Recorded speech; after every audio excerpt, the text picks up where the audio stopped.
அன்புள்ள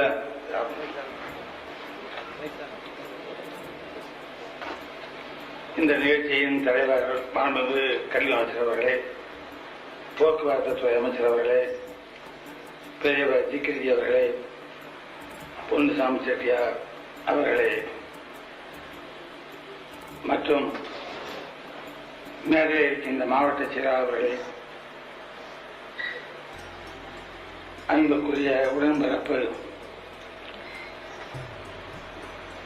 மாநிலங்களவையின் உறுப்பினர் வரதராஜன் அவர்களே, இங்கே கலந்து கொண்டிருக்கின்ற பெரியோர்களே, தாய்மார்களே, என் ரத்தத்தின் ரத்தமான உடன்பிறப்பு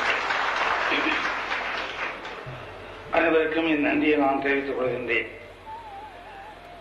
நேற்றைய தினம்தான் பெரியவர் ஜிகேடி அவர்கள் ஒரு மிகப்பெரிய நல்ல காரியத்தை சென்னையிலே நிகழ்த்தி காட்டினார்கள்.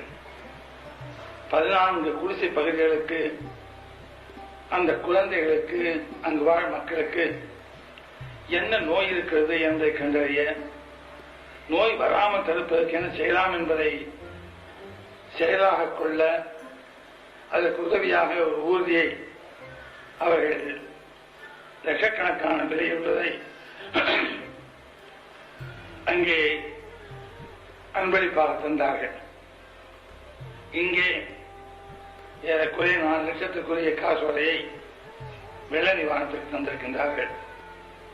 நேற்றிடம் சொன்னேன், நான் கொடுத்து சிவந்தகை கூறியவன் என்று சொன்னார். நேற்றும் அங்கே சொன்னேன், இப்போது வாங்கி என் கை சிவக்கிறது நான் சொல்லியது மறுபடியும் அதை தொடர்கரையாக்கி விட்டிருக்கின்றார்கள் என்பதை எண்ணும்போது இது மக்களுக்கு போய் சேருவதால் இன்னும் நிறைய என் கை சிவக்க வேண்டும் என்று நான் விரும்புகின்றேன்.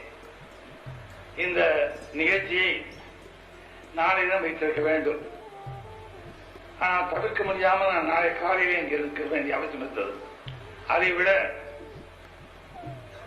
2ஆம் தேதி என்ற நாளிடம் நான் ஜெர்மனிக்கு புறப்படுவதாக இருந்தது. ஜெர்மனிக்கு புறப்பட்டு போய் ஒரு ஏறத்தாழ ஒரு 3-4 வாரங்கள் பல மேலாளர்களை சுற்றிவிட்டு தொழில்துறையிலே பல காரியங்களை செய்வதற்கு வசதியாக தொடர்புகளை ஏற்படுத்திக் கொண்டு வர வேண்டும் என்பதற்காக அந்த திட்டம் தீட்டப்பட்டிருந்தது. ஆகவேதான் இதை மாற்றி வைத்துக் கொள்ள முடியுமா என்று கேட்டேன். யாரும் எளிதில் ஒத்துக்கொள்வது கிடையாது. எவ்வளவோ காரணத்தை சொல்வார்கள். எப்படியோ உடன்பிறப்பு வரதராஜன் அவர்கள் ஒரு